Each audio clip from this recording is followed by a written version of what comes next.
Selamat hari Minggu, Bapak Ibu, Saudara sekalian. Selamat datang beribadah, baik Bapak Ibu yang berada di tempat ini maupun yang ada di rumah. Mari kita akan mempersiapkan hati kita, sungguh mari kita bersyukur bahwa Tuhan pelihara kita hari demi hari, minggu demi minggu, bulan demi bulan, bahkan tahun demi tahun. Dan kita selalu bersyukur bahwa kita masih diberikan kesempatan untuk boleh beribadah pada pagi hari ini. Mari saya undang Bapak Ibu sekalian untuk bangkit berdiri, kita akan saat teduh.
Saya persilakan untuk duduk kembali.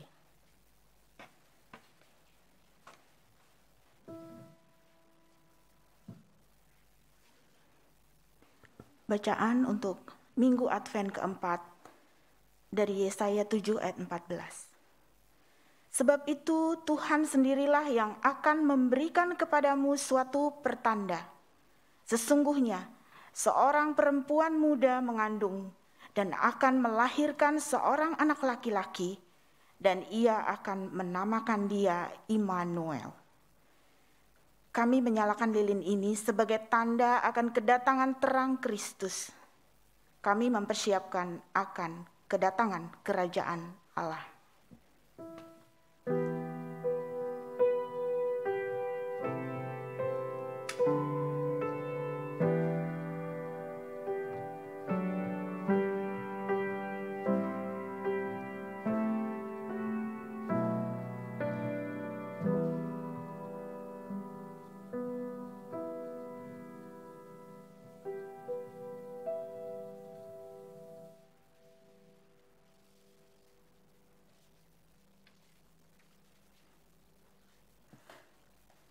Mari Bapak Ibu Saudara sekalian, kita akan menaikkan pujian bersama-sama. Mari berhimpun dan bersukaria.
Hari demi hari kita tidak terlepas dari dosa, Bapak Ibu Saudara, karena kita masih hidup di dalam daging.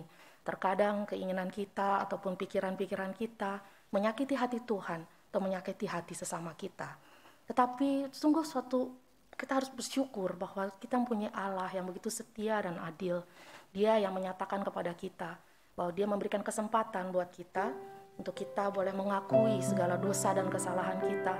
Dan saat kita membuka hati kita, memohon pengampunannya, Dia akan membuang semua dosa kita, melupakannya, dan mengampuni kita. Mari kita pergunakan waktu ini dengan sebaik-baiknya untuk kita boleh menghadap kepada Tuhan, memeriksa hati kita. Kita akan katakan kepada Tuhan, selidikilah akan daku ya Allah, ketahuilah akan hatiku, ujilah akan daku, dan ketahuilah akan segala pikiranku. Mari biarlah lagu ini boleh menjadi doa kita kepada Tuhan. Kita nyanyikan bersama-sama, selidikilah akan daku.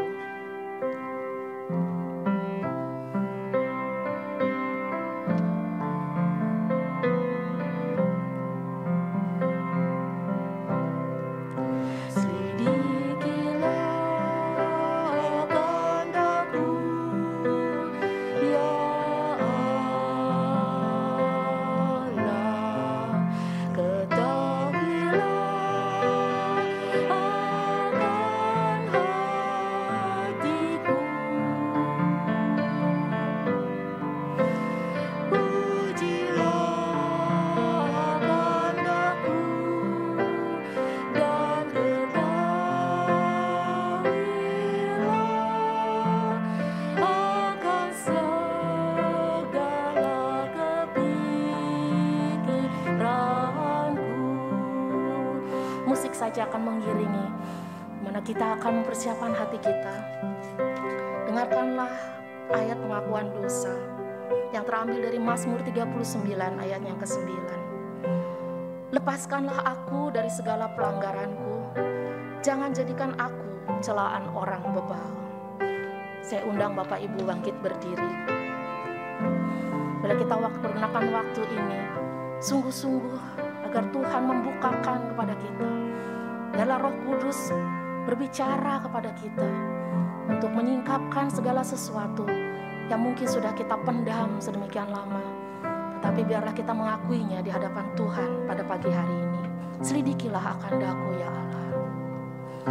Selidikilah akan daku ya Allah. Ketahuilah akan hatiku.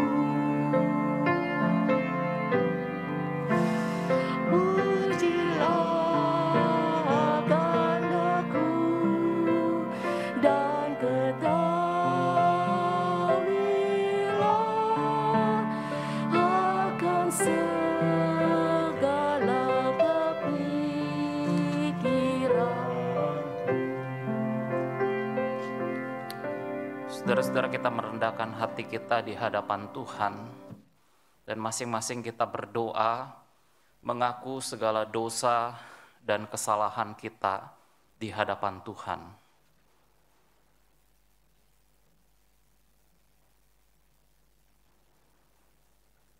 Kami datang di hadapan-Mu ya Tuhan. Kami sadar kami berhadapan dengan Allah yang kudus. Kami berhadapan dengan Allah yang Maha Tahu, yang mengetahui akan isi hati kami, yang mengetahui segala kepikiran kami ya Tuhan. Kami datang di hadapan-Mu ya Tuhan dengan hati yang terbuka. Kami datang di hadapan-Mu dan kami memohon biarlah Engkau Tuhan yang mengampuni dosa kami. Sucikanlah kami ya Tuhan dari segala dosa-dosa kami. Dan kami berharap bersandar hanya kepada darah Tuhan Yesus Kristus yang sanggup dan yang mampu menghapus dosa-dosa kami. Layakkan kami ya Tuhan, untuk kami boleh layak berdiri di hadapan-Mu, beribadah, untuk kami boleh berjumpa dengan Tuhan, untuk kami boleh mengalami berkat Tuhan dalam ibadah ini. Kami mengucap syukur untuk pengampunan yang Kau berikan. Di dalam nama Tuhan Yesus Kristus kami berdoa. Amin. Jemaat dipersilakan duduk.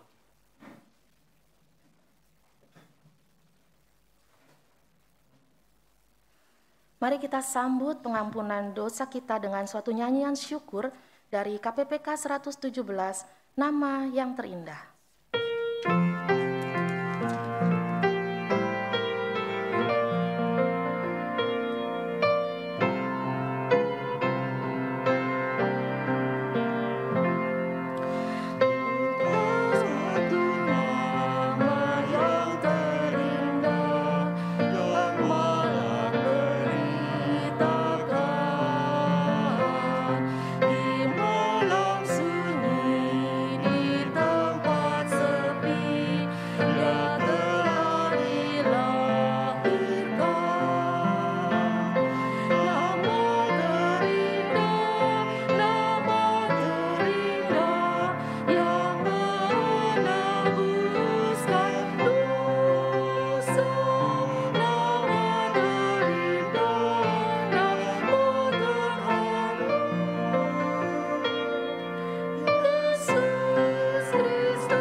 Bersama-sama bait yang kedua, ku tahu satu nama yang terindah. Ku tahu satu nama yang terindah, namanya Sang Baik Kudus. Bintang berseri, malak memuji di tempat maha tinggi. Nama terindah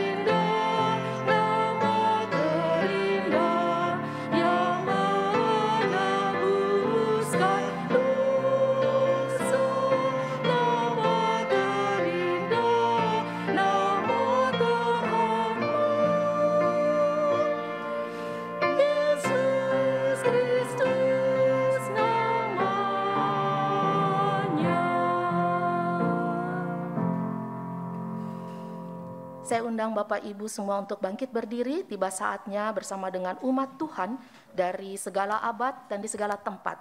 Kita akan mengikrarkan pengakuan iman kita, yaitu pengakuan iman rasuli.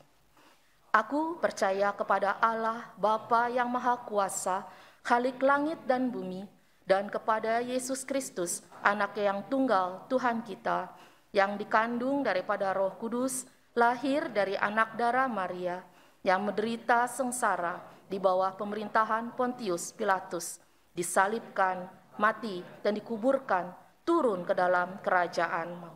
Pada hari yang ketiga, bangkit pula dari antara orang mati, naik ke surga, duduk di sebelah kanan Allah, Bapa yang Maha Kuasa, dan dari sana Ia akan datang untuk menghakimi orang yang hidup dan yang mati. Aku percaya kepada Roh Kudus, gereja yang kudus dan am, persekutuan orang kudus, pengampunan dosa, kebangkitan tubuh, dan hidup yang kekal. Amin. Silakan duduk kembali Bapak Ibu Saudara sekalian. Kita akan mempersiapkan hati kita untuk mendengarkan firman Tuhan. Mari kita angkat satu pujian dari KPPK 89, Kau telah tinggalkan sorga mulia.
Shalom, mari kita berdoa. Kami bersyukur kepadamu, Kau tidak hanya memberikan kepada kami anugerah umum yang dapat kami nikmati, yaitu hari ini. Tetapi Engkau memberikan kami anugerah khusus, di mana kami boleh bersama-sama, orang-orang yang telah Kau tebus dari dosa, yang telah Kau selamatkan melalui anugerah Tuhan, menghampirimu, memujimu, bahkan boleh merenungkan firman-Mu. Engkau berkata, kami manusia hidup bukan dari roti saja, tetapi dari setiap firman yang keluar dari mulut-Mu. Pakailah sekali lagi hamba-Mu yang hina dina ini, untuk boleh menyampaikan kebenaran Tuhan sendiri. Roh Kudus, berkatilah, baik hamba-Mu menyampaikan, maupun umat-Mu yang telah Kau kasihi itu mendengarkannya. Demi Kristus Yesus. Amin. Saya akan membacakan Matius pasal yang kedua,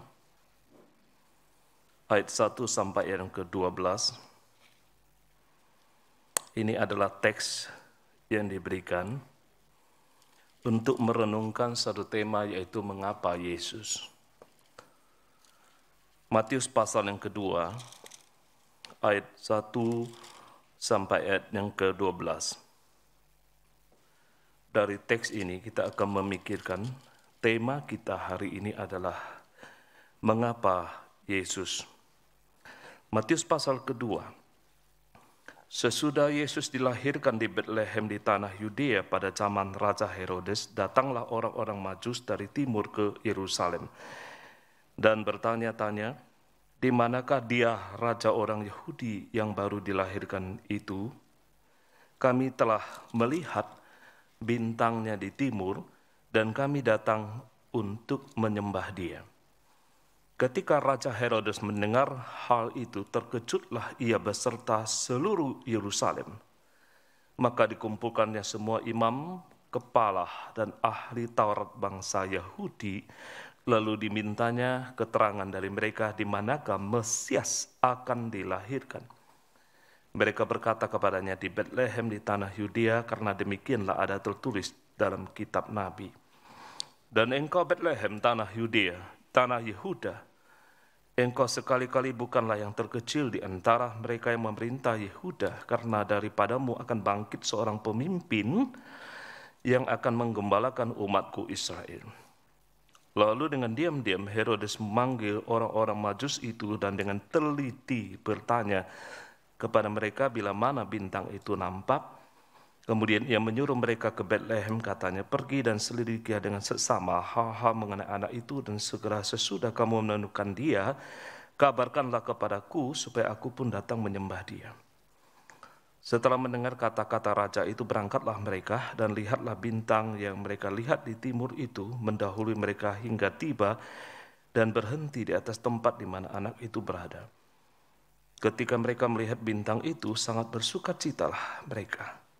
Maka masuklah mereka ke dalam rumah itu dan melihat anak itu bersama Maria ibunya, lalu sujud menyembah dia. Mereka pun membuka tempat harta bendanya dan persembahkan persembahan kepadanya, yaitu emas, kemenyan, dan mur.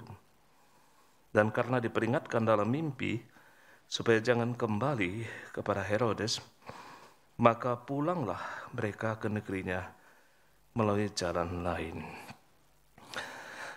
Pada suatu kali saya diajak oleh papa saya pergi ke sebuah kota. Waktu itu saya masih SD kelas 4, kelas 5. Nah, ketika sampai di kota itu, lalu kami jalan di pinggiran pasar. Di pinggiran pasar itu banyak orang jualan. Saya ingat waktu itu ada yang jual macam-macam. Ada jual mainan, robot-robotan, ada jual poster bola, ya baik itu bola negara maupun yang klub itu. Waktu itu saya masih ingat saya beli poster negara Jerman. Ya, disitulah saya kenal dengan pemain-pemain Jerman, Karl-Heinz Rummenigge, Karl-Heinz Foster, Lothar Matthäus, Klinsmann, dan sebagainya. Lalu di samping itu juga saya lihat ada jual buku seperti buku ada gambarnya kayak komik gitu. Nah, selain beli poster, saya beli satu buku tipis yang ada gambarnya. Saya lihat buku itu, yaitu cerita tentang Yesus. Dan kebetulan papa saya Kristen, saya juga sudah mulai ke gereja. Jadi saya kepingin tahu cerita tentang Yesus dari bukan hanya kata-kata, tetapi ada gambar komiknya gitu, ada gambarnya. Nah, pada waktu saya bawa pulang buku tipis itu, mulailah saya baca. Waktu saya baca, saya heran. Mengapa heran? Oleh karena Maria melahirkan Yesus bukannya di kandang, tapi di bawah pohon. Itu. Satu.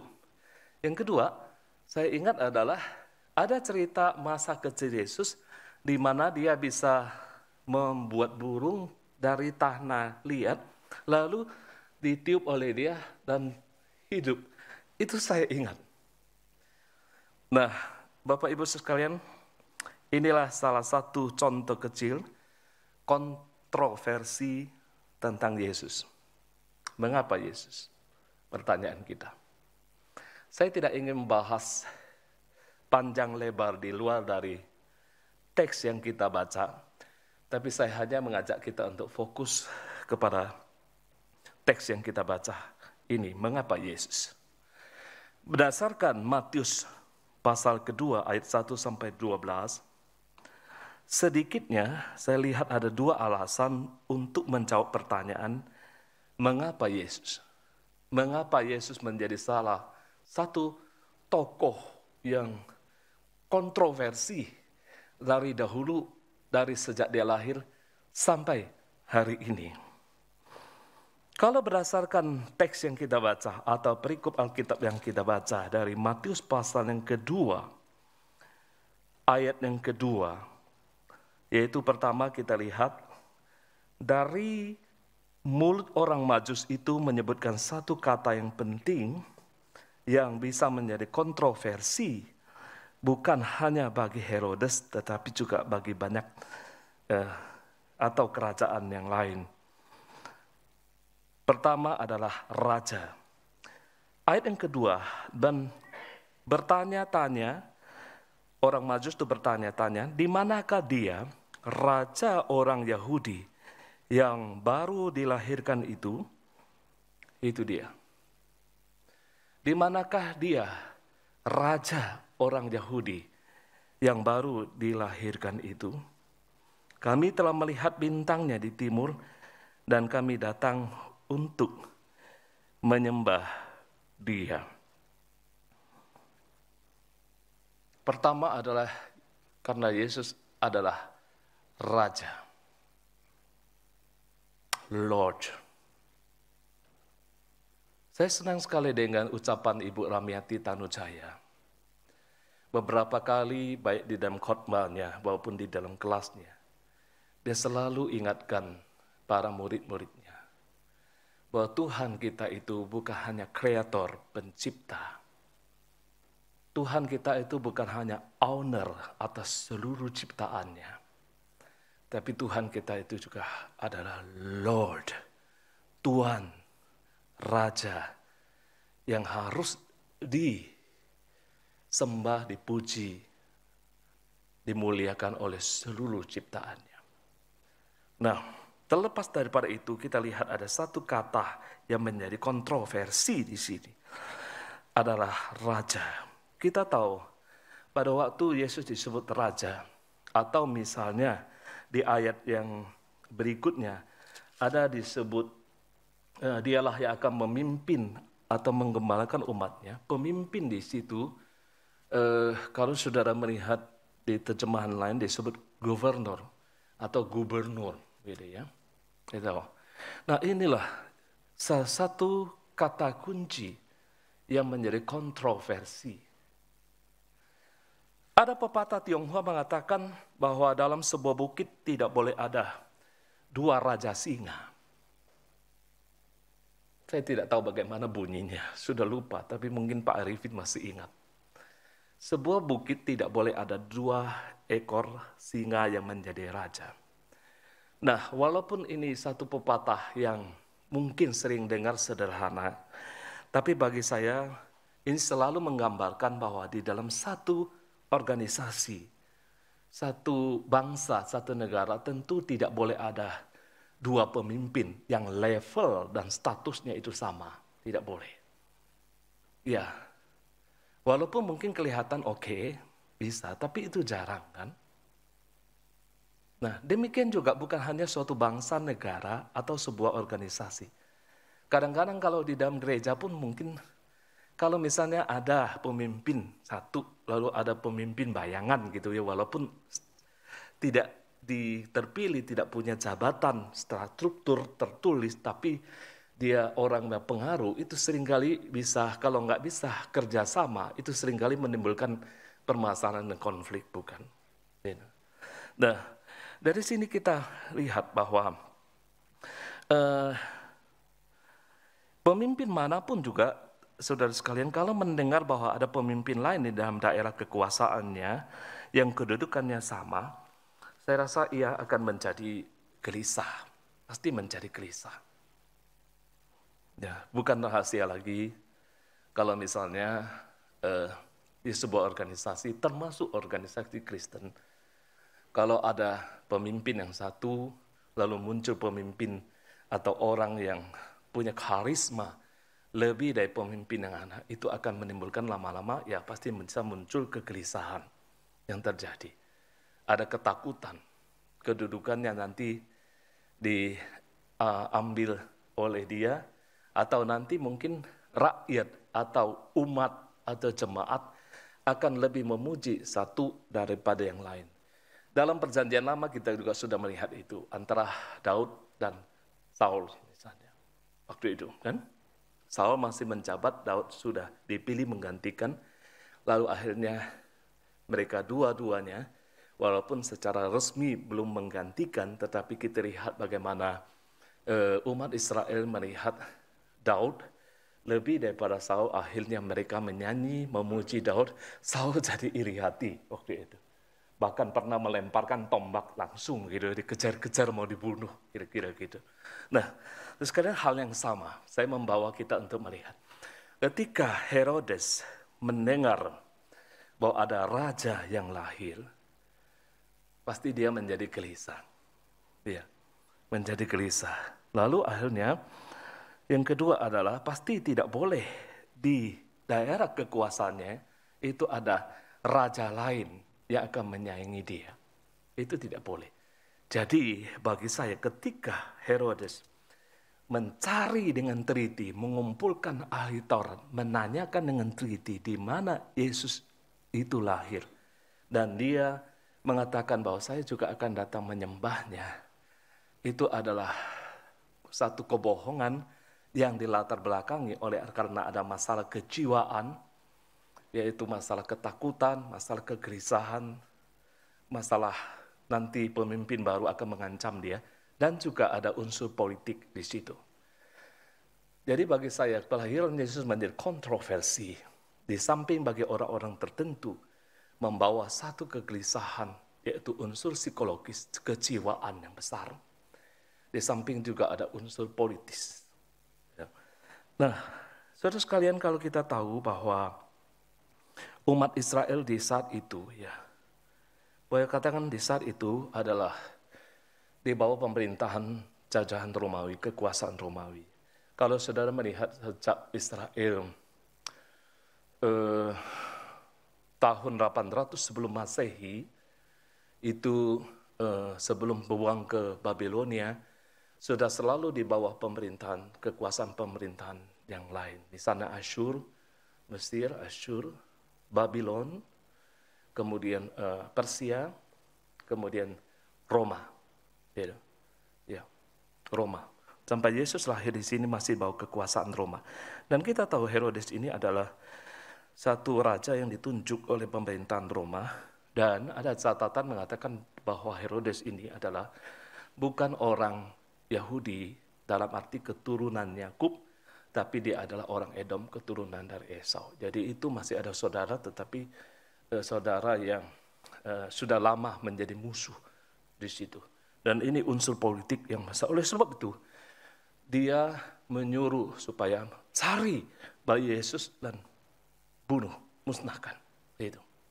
Ada unsur kejiwaan, ada unsur politik. Dan hari ini pun juga kita lihat, bukan satu rahasia kalau kita belajar sejarah agama-agama yang ada. Selalu orang akan mengkaitkan pemimpin agama dengan pemimpin negara, politik menjadi satu. Beberapa pemimpin agama dengan pemimpin negara masih menjadi satu. Nah, kita tidak bicara tentang kepemimpinan secara khusus dari Kristus itu sendiri. Nah, ini dia Bapak Ibu sekalian, salah satu kontroversi. Dan kedua adalah ada kalimat di ayat yang keempat, yaitu Mesias Kristus. Ayat yang keempat itu kita lihat, Maka dikumpulkannya semua imam kepala dan ahli Taurat bangsa Yahudi. Lalu dimintanya keterangan dari mereka di mana Mesias akan dilahirkan. Kata yang kedua yang menjadi kontroversi itu adalah Mesias. Nanti kita akan melihat lebih lanjut tentang Mesias. Mesias itu sudah ada di dalam Perjanjian Lama, ya, di dalam bahasa Ibrani atau Masiah, ya, yang artinya dipilih atau yang diurapi. Ya, di dalam bahasa Yunani istilah itu ada Kristos atau Kristus dalam bahasa Indonesia. Nah, ada beberapa unsur berkenaan dengan Mesias di dalam Perjanjian Lama yang dinantikan oleh orang-orang Yahudi. Tadi kita lihat kata Mesias itu sebenarnya ada keluar dari mulut Herodes sendiri. Ya, memang itu tertera di dalam kitab Perjanjian Lama, yaitu yang tadi dikemukakan oleh ahli Taurat, ya, itu diperiksa oleh ahli-ahli Taurat.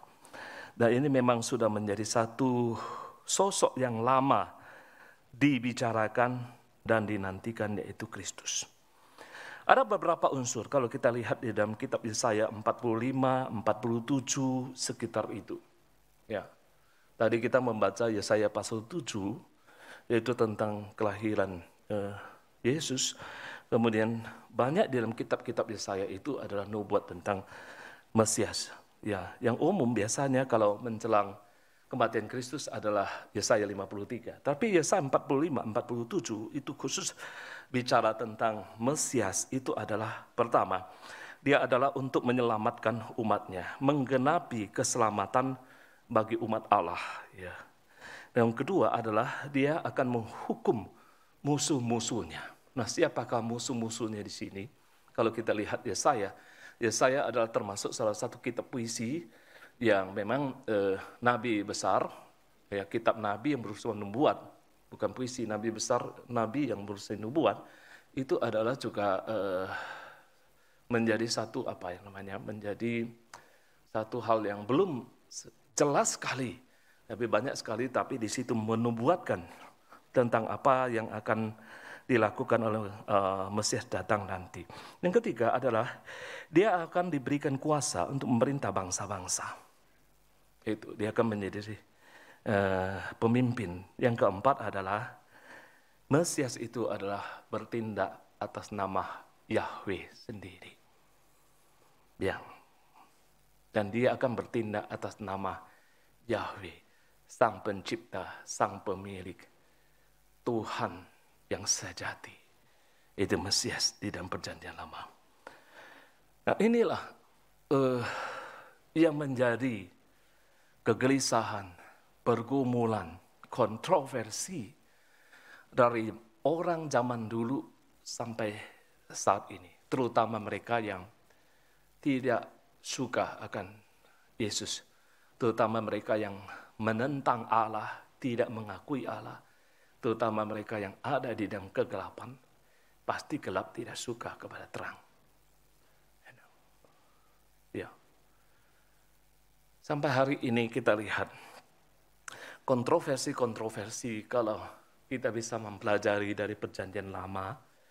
Sejak Kejadian pasal yang ke-12, Allah memilih Abraham menjadi bangsa pilihan yang nanti ceritanya akan menurunkan Mesias Kristus lahir dari keturunan Daud. Sampai Yesus lahir itu penuh sekali kontroversi. Sampai kepada Yesus lahir. Sampai hari ini pun juga kita lihat kekristenan gereja seringkali menjadi satu yang perhatian khusus lah dari orang-orang yang memang berbeda dengan kita. Ya, berbeda dengan kita. Kalau orang yang bukan Kristen melakukan satu kesalahan kayaknya biasa-biasa aja kan. Tapi kalau Kristen yang melakukan satu kesalahan, waduh kemana-mana gitu kan. Ya, hari ini kita tahu bahwa ada kasus, saya tidak sebutkan namanya ya, tapi seorang guru agama yang menghamili begitu banyak anak didiknya ya. Sudah tahu kan? Ya, Bapak Ibu pasti tahulah, itu dibahas berulang-ulang di TV. Nah, kita lihat hampir tidak ada kutukan, hampir tidak ada gerakan. Coba kalau itu terjadi di sebuah seminari misalnya. Saya bisa bayangkan pasti akan menimbulkan hal yang lebih heboh. Gitu. Ya, karena Kristen ya punya keunikan, punya kekhususan di situ. Walaupun nggak ada masalah, kadang-kadang pun bisa dijadikan masalah. Gitu. Dan sebab itu kita perlu hati-hati dan bijak sana sekali hidup di tengah-tengah bangsa yang atau keadaan yang seperti begini. Bapak Ibu sekalian, saya kembali ke sini. Mesias ini adalah satu hal yang kontroversi. Ya, banyak pihak, baik manusia maupun bukan manusia, saya katakan, baik kerajaan, kekuasaan yang kelihatan maupun yang tidak kelihatan, ya. Kerajaan angkasa, kerajaan gelap, atau orang-orang menolak dia, pasti tidak suka dengan Mesias ini.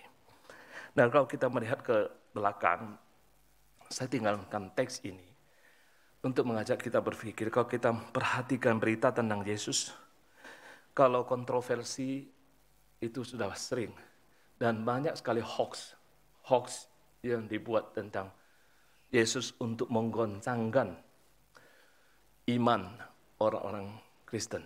Ya. Nah, misalnya mulai dari isu bahwa Yesus itu adalah bukan fakta, fiksi. Tokoh Yesus itu adalah fiksi. Coba Bapak Ibu sekalian satu kali duduk, mikirkan tentang imanmu dan tentang Yesus. Apakah engkau sungguh-sungguh percaya bahwa Yesus adalah tokoh yang nyata?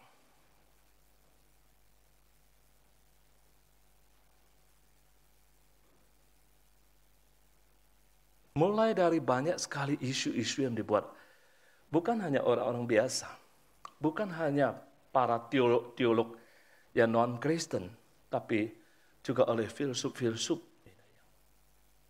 Mengatakan Yesus itu adalah fiksi. Nah, mengapa? Oleh karena katanya hari ini kamu lihat tidak ada evidence, bukti-buktinya juga nggak banyak kok, simpang siur gitu ceritanya. Baik. Bapak Ibu sekalian, menanggapi hal ini, bahwa tentang evidence tidak menunjukkan Yesus itu adalah satu fakta. Ya.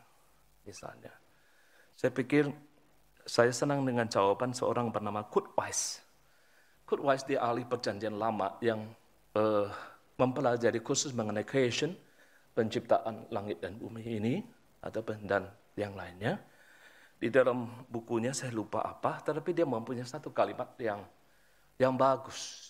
Ya, seringkali orang ingin mencari bukti-bukti dunia untuk menunjukkan Allah itu ada atau tidak, terutama oleh yang disebut dengan arkeolog atau arkeologi, ya, dari bidang itu. Tapi Kurt Weiss ini dia juga seorang teolog dan arkeolog. Ya, dia katakan apa? Satu kalimat. Walaupun ini ditujukan pada Alkitab, tapi saya ingin ubah menjadi ke pribadi Yesus. Dia katakan begini, the Bible is not reliable because evidence exists that it is. Evidence exists that it is because the Bible is reliable.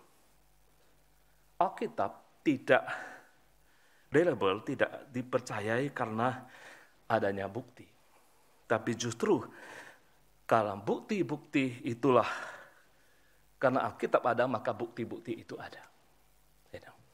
Jadi hari ini yang membuat kita mempercayai Yesus Kristus adalah pribadi yang ada. Dan dia adalah Allah menjadi manusia. Dan banyak buktinya, Natal adalah dirayakan seluruh dunia. Salah satu misalnya, dan yang lain-lain. Dan banyak juga hari ini gereja berdiri, seperti katakan Napoleon yang dikutip oleh James Kennedy dan Jerry Newcomb dalam disertasi ini katakan apa? Dia kutip satu kata Napoleon. Napoleon mengatakan bahwa saya sepanjang sejarah mencari figur orang seperti Yesus, tapi sia-sia. Kerajaan demi kerajaan, kaisar demi kaisar berlalu, tapi tahta Kristus tetap untuk selama-lamanya. Yang dimaksudkan gereja tetap ada. Itu dia. Itu perkataan Napoleon. Oke, kita anggap kehadiran gereja orang Kristen ada satu evidence. Sebenarnya bukan gereja membuktikan Kristus itu ada, tapi karena memang Kristus itu ada, maka hari ini ada gereja. Amin. Kristus itu nyata, maka hari ini ada dunia. Bukan dunia membuktikan Allah, tapi Allah itu ada, maka ada dunia. Maka Allah itu ada. Yesus itu ada, maka hari ini gereja ada. Yesus itu ada, maka ada yang merayakannya, diperingatinya. Yesus itu ada. Kemudian isu-isu tentang kelahirannya banyak sekali ya. Dia dilahirkan misalnya macam-macam lah, saya nggak sebutkan lah. Nanti imannya jadi goncang kira-kira begitu ya. Lalu juga ada isu bahwa dia mengusir setan dengan kuasa, bukan dari kuasa Allah, kuasa setan misalnya. Lalu isu Yesus disalib, itu bukan Yesus lah. Yesus tidak mati lah, Yesus pingsan lah. Lalu yang bangkit itu bukan dia lah, murid curi mayatnya, ada macam-macam isu. Tapi heran, Allah diam aja, seperti yang no time for issue, gitu kira-kira begitu benar. Ya, Allah diam aja, biarin aja gitu. Kristus nggak ada waktu untuk menjawab isu-isu pada waktu dia lahir dari yang disampaikan itu, sebenarnya nggak ada gitu. Tapi Kristus tetap mengerjakan misi Tuhan. Nah ini satu pelajaran yang baik. Hari ini mungkin banyak Bapak Ibu sekalian juga menghadapi isu-isu, no time for issue lah gitu ya. Gunakan waktu kita untuk mengerjakan kehendak Tuhan gitu. Ya melayani Tuhan mungkin lebih baik gitu. Melakukan sesuatu bernilai bagi orang lain daripada kita dikutak-kutik oleh isu-isu. Itu yang saya belajar daripada Tuhan Yesus gitu. Jadi kamu mau isu apa? Fakta adalah fakta. Iya, saya sekalian memang orang boleh mengatakan apapun juga tentang Kristus. Begitu kontroversi, tapi Kristus tetap fokus pada visi misinya, yaitu kayu salib, keselamatan kita semua. Supaya kita yang tidak binasa, melainkan beroleh hidup yang kekal. Ya, orang boleh menyangkal keberadaan Yesus. Orang boleh menyangkal keberadaan Yesus. Tapi orang tidak bisa menyangkal apa yang telah diperbuat Yesus di dalam kehidupan banyak orang. Ya. Orang boleh menyangkal, ngomong apapun tentang Yesus. Tapi orang tidak bisa menyangkal kasih yang Tuhan berikan bagi banyak orang. Mungkin bagi Bapak, Ibu, dan saya yang sudah merasakan kasih Tuhan bagaimana mengubah. Kita nggak bisa menyangkal. Ya. Orang bisa menyangkal ngomong apapun juga tentang Tuhan Yesus. Tapi orang nggak bisa menyangkal bagaimana kasihnya ketika misalnya dia memperbarui hidup perempuan Samaria yang sudah bersuami berkali-kali menemukan air yang hidup. Bagaimana dia membebaskan Maria yang mau dihukum mati tapi akhirnya memperoleh kebebasan dan hidup. Bagaimana dia menyapa Sakius, seorang pemungut cukai yang menerima rumahnya. Dan bagaimana juga dia menjawab penjahat yang di samping salibnya, yang dia selamatkan. Ya. Termasuk hari ini, bagaimana Kristus mengubah banyak orang, saudara dan saya. Di mana kita bisa sungguh-sungguh merasakan kok bagaimana kita hidup dengan Kristus. Kita beroleh damai, pengharapan. Ada satu hal hidup yang berbeda dari hidup kita.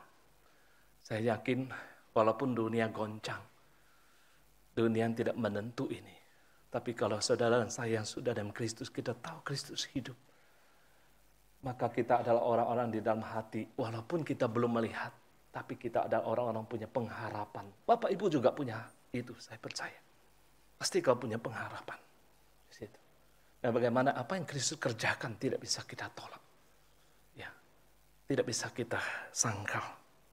Hari ini banyak orang menerima kasih-Nya, diubahkan, dipulihkan, dikasihi, beroleh damai, sukacita, dibebaskan, dikuatkan, dipulihkan, dan tidak bernilai, dijadikan bernilai. Orang-orang yang seperti itu terlalu banyak. Boleh engkau tidak mengaku Kristus, tapi engkau tidak bisa menolak kasih Kristus kepada dunia ini. Amin. Mari kita berdoa. Bapa di surga, suara hamba-Mu sudah berhenti. Kiranya firman-Mu yang sudah disampaikan boleh meneguhkan, menguatkan kami semua. Orang-orang hari ini boleh mengatakan apapun tentang Kristus, mulai dari tidak ada sampai kepada isu yang berbeda-beda. Tapi kami percaya, Kristus ada. Orang tidak bisa menolak apa yang telah dilakukannya. Kasih yang diberikan kepada kami, pengharapan yang dijanjikan kepada kami. Apakah yang bisa kami sandar di dunia ini yang tidak menentu? Siapakah yang bisa kami pegang dan percaya di dunia ini yang selalu semua akan berlalu? Kecuali Engkau yang pernah datang ke dunia, yang kekal adanya, yang benar adanya. Kaulah pengharapan kami, Kaulah kekuatan kami, Kaulah sukacita kami Tuhan. Demi Kristus Yesus. Amin.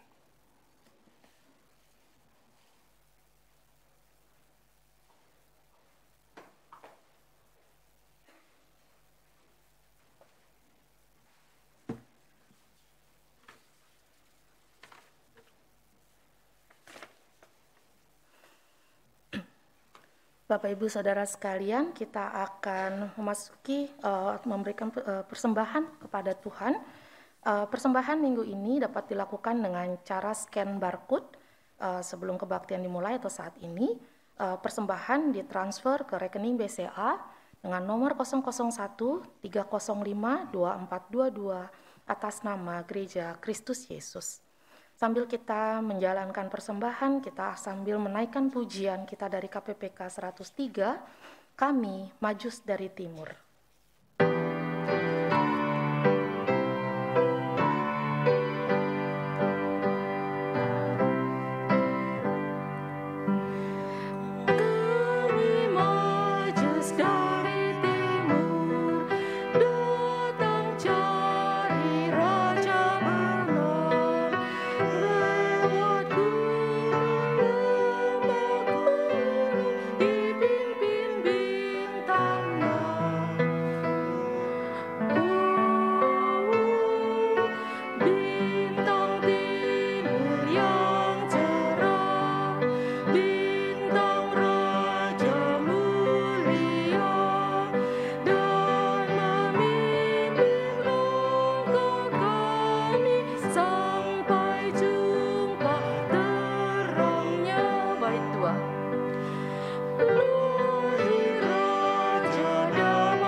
Mari kita berdoa.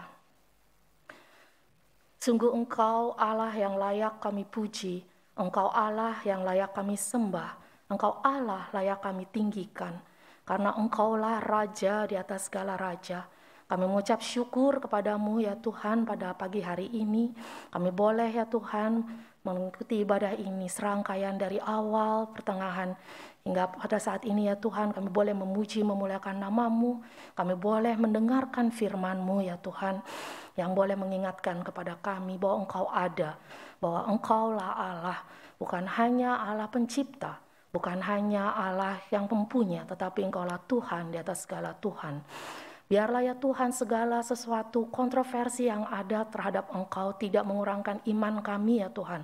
Karena kami percaya dan kami sadar bahwa jalan pikiran-Mu ya Tuhan adalah jalan yang sungguh bukan jalan pikiran kami ya Tuhan. Bahwa segala sesuatu yang Engkau pikirkan ya Tuhan mungkin tidak dapat terselami oleh pikiran kami yang sangat sederhana ya Tuhan.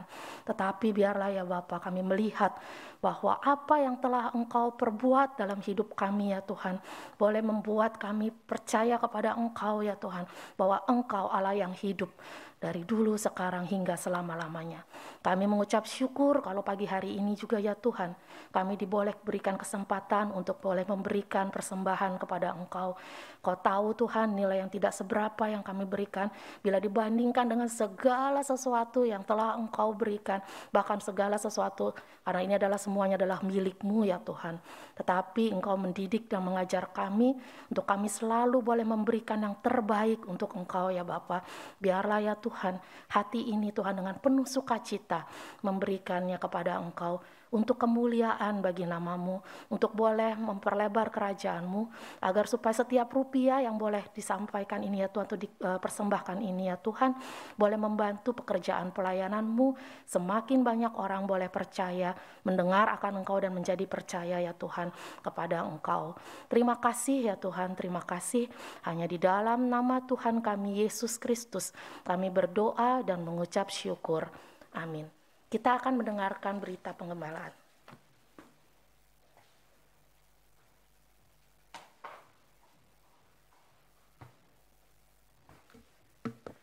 Shalom jemaat kasih dalam Tuhan, baik kita yang ada di gedung gereja ataupun kita yang ada di rumah di dalam ibadah online. Senang sekali kita bisa bersama-sama kembali beribadah di hampir penghujung tahun ini. Dan yang pertama, apakah ada di antara kita yang baru pertama kali hadir, baik kita yang di gedung gereja ataupun kita yang ikut ibadah secara online? Apakah ada di antara kita yang baru pertama kali hadir? Oke.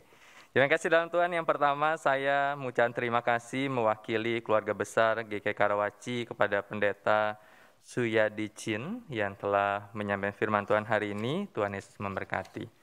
Ada beberapa berita pengembalaan yang bisa saya sampaikan. Yang pertama berkaitan dengan ibadah onsite. Kita sudah mengadakan 2 kali ibadah secara onsite, yaitu 7:30 pagi dan jam 10 pagi dengan beberapa ketentuan. Yang pertama, sudah melakukan pendaftaran pada link yang sudah disediakan dan jemaat yang tidak mendaftar maka tidak diperkenankan untuk mengikuti ibadah secara onsite dan silakan mengikuti ibadah secara online melalui YouTube. Kemudian sudah mendownload aplikasi Peduli Lindungi karena itu akan akses untuk kita bisa masuk ke ruang ibadah dan sudah melakukan vaksin minimal 1 kali. Dan kaitan dengan hal ini memungkinkan kalau anak Bapak Ibu yang sudah juga ikut vaksin untuk bisa bersama-sama di ibadah dengan Bapak Ibu. Kemudian melakukan check-in di lobi lantai 1 dan check-out di lantai 8 dengan barcode Peduli Lindungi. Kemudian yang kedua berkaitan dengan persembahan Natal, maka bisa menggunakan amplop persembahan Natal yang sudah disediakan di counter di belakang dan memberikan persembahan dengan memasukkan di kotak persembahan yang ada di belakang, atau bisa transfer ke rekening BCA GKI Karawaci 0013052 dengan kode belakangnya adalah 25. Kemudian kaitan dengan rangkaian ibadah Natal minggu depan, perayaan Natal Jumat 24 Desember jam 7 malam, kemudian ibadah Natal Sabtu 25 Desember jam 9 pagi. Berkaitan dengan 24 Desember, maka kaitan dengan candlelight, untuk Bapak Ibu yang akan ibadah secara online, maka silakan menyiapkan lilin di tempat masing-masing supaya bisa ikut di dalam candlelight seperti itu. Demikian berita pengembalian yang bisa saya sampaikan. Terima kasih.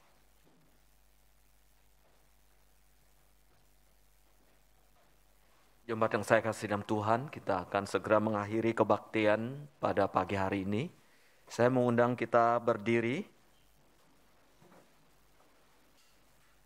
Kembalilah ke dalam kehidupan sebagai seorang murid Kristus. Taatilah firman dan bersaksilah bagi Tuhan. Kuatkanlah yang lemah dan bantulah yang kekurangan. Kasihilah dan layani Tuhan dengan segenap hatimu. Doksologi.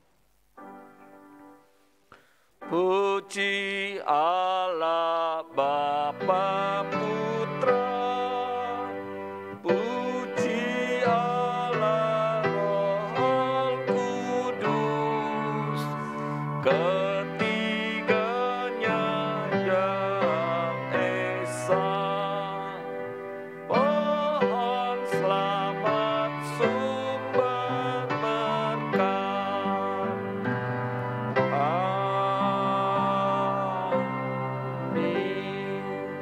Ketahuilah jemaat kita, Tuhan kita adalah sumber segala berkat. Dia akan memberkati kehidupan kita, akan memberkati pekerjaan dan keluarga kita.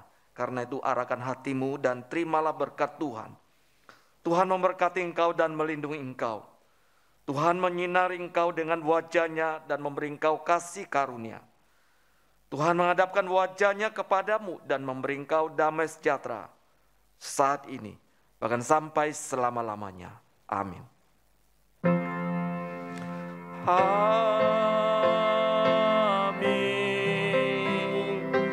Amin.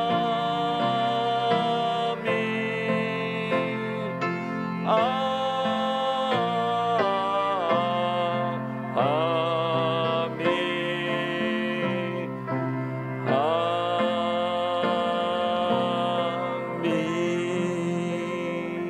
Jemaat silakan duduk saat teduh.